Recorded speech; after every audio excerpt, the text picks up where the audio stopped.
पैशाची गरज होती म्हणून माझ्या छोट्याशा रूममध्ये मी माझ्या 2 मशीन करून त्यानंतर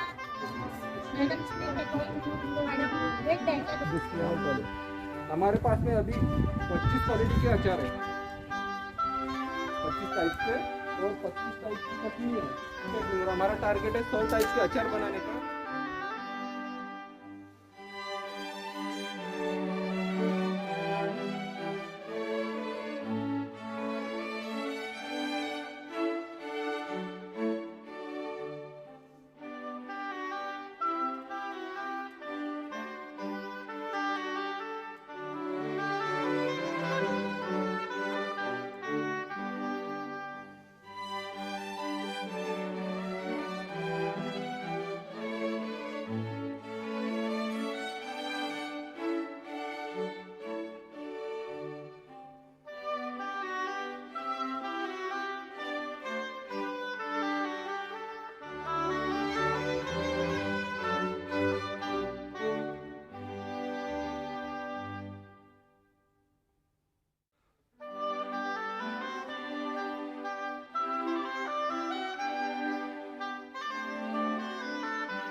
कार्यकारी समिति का कार्य क्षेत्र इस गांव की शुरू है। ये गांव गोंड आदिवासी बहुल जाति का है। यहाँ पर 100% गोंड समाज के लोग रहते हैं और यहाँ पर 35 घर है, उसमें से 28 घर पक्के हैं। इसकी जो कंस्ट्रक्शन है वो जल्दी से नहीं बन जाता है। एक वॉल लगाकर 2 पाइप निकाले जाते हैं। साथ में जो पहला पानी पड़ता है वो मिट्टी वगैरह वो सबके जमा रहती है, वो पूरा जमीन में छोड़ते हैं। तो इसका फायदा ये हो गया है कि इस गांव में छोटी छोटी कुएं हैं, बाजू में नाला है, उसका पानी दिवाली के बाद सूख जाता था। कुएं में तो होली तक पानी अच्छा रहता था, उसके बाद सूख जाता था। जिस साल हमने 2014 में इसका या कम से कम पर्जन्य जल के समान मापदंडों के हिसाब से नहीं होता। तो ये हमारा योजना जो हमने बनाई उस समय वित्तीय व्यवस्था को देखते हुए हमने इसका पूरा पानी जमीन के अंदर छोड़ दिया। अन्यथा अपन पूरे कोऑर्डिनेशन वगैरह करा के अपन ये अगर गंदा पानी अपन ने डायरेक्ट सूटपीट में ये नहीं जाता। ये पानी यहाँ जो कचरा जमा होता है वो यहाँ से डाइवर्ट हो जाता है। तो पीला क्या है, हरा क्या है?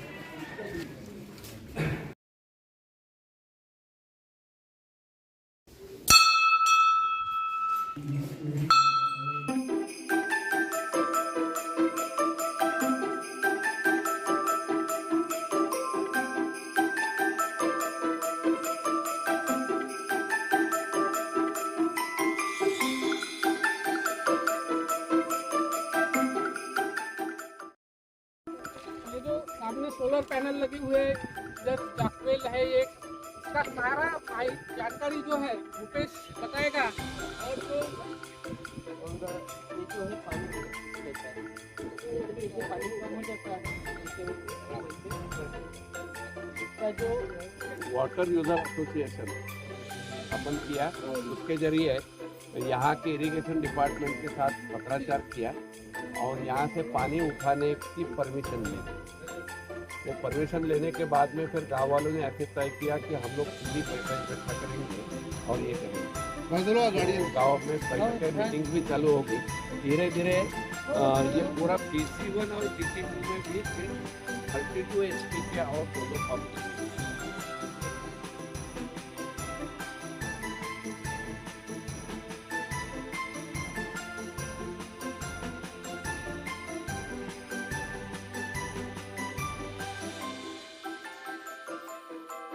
तो उनके सामने 5 मिनट के लिए अपना ये बताएं कि प्रकल्प का आपने कैसे शुरू किया, उसमें आपकी कॉस्ट कैसे आ रही है और किस तरीके से आप उसमें।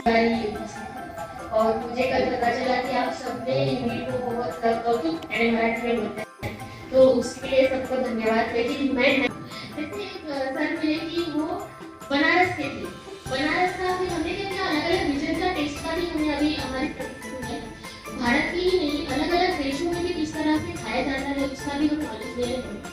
तो पहले भारत की भारत को ही हम स्टडी का देखना शुरू है। सभी में कुछ ना कुछ स्किल ऐसे अलग अलग रहते हैं जो व्यवहार की बातें उनमें होती है। खरीदारी कैसे करनी चाहिए, मार्केट का क्या रेट चल रहा है, प्रोसेसिंग कैसा करना चाहिए, क्या किया तो क्या हो सकता है, वो हम आगे देखेंगे।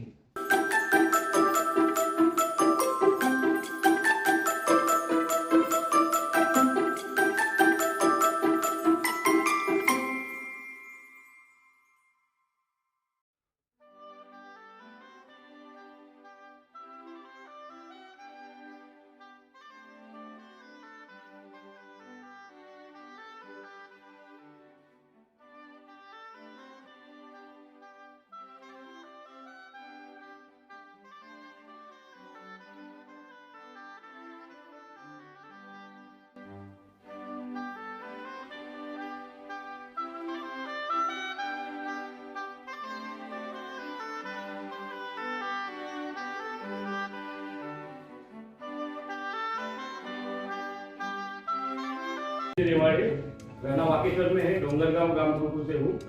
हमारी एफपीओ ग्राम उन्नति करके एफपीओ है। कल 10/12/2022 में शाम के टाइम में जो बैठक हुई एफपीओ के बारे में है। इसी अच्छे स्वास्थ्य के लिए हमको अच्छा संतुलित आहार लेना चाहिए एवं व्यायाम करना चाहिए।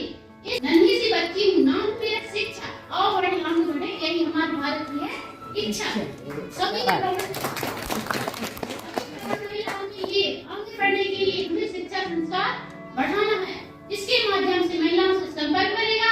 मंडली में बैठेंगे तो उनके लिए शिक्षण दिया जाएगा।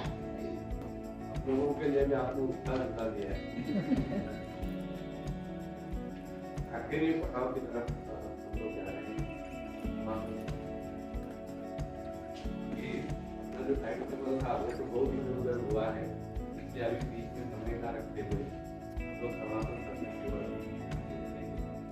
दूसरा विषय है कि आयाम, प्राथमिकता, हमारा लक्ष्य और उस लक्ष्य को पूरा करने के लिए टोनी।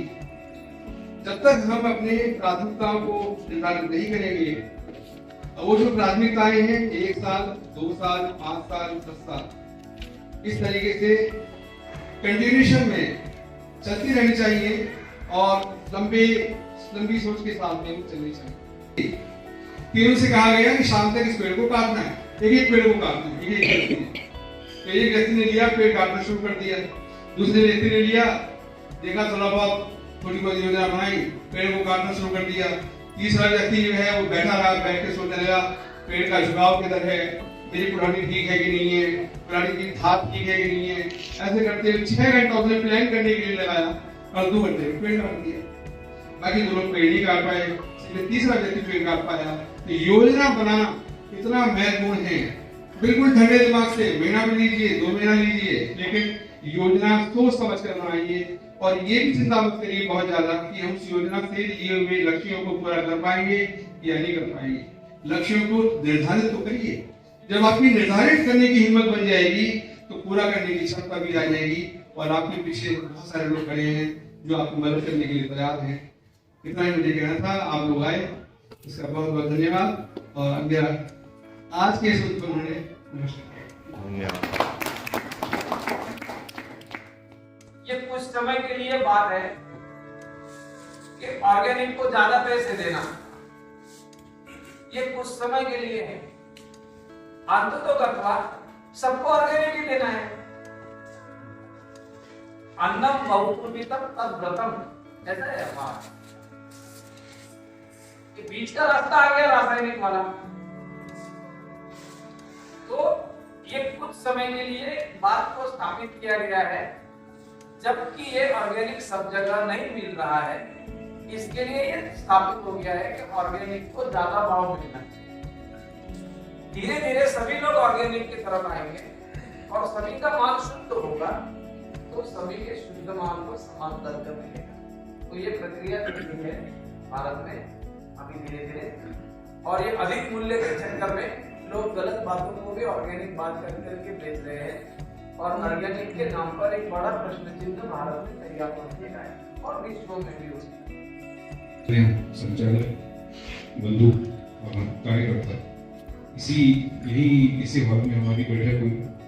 पहले तो चाहते थे कि ये जो अपना हेडगेवार्स डॉक्टर हेडगेवार्स भवन में उस परिसर में ये कार्यशाला हो, लेकिन जैसा आप सब लोगों को पता है 3 दिन तक चली अपनी कार्यशाला में उपस्थित पूज्या मातृशक्ति और अपने अपने स्थान पर अभिनव भारत का दर्शन जहां देखा जा सकता है, गुडी मंडे है, पतरातू है, नंदुरबार है, ऐसे नाम लिया जाए तो अनेक है। वहां ऐसी सृष्टि रचने वाले, सृजन करने वाले, ऐसे समर्पित कार्यकर्ता बना।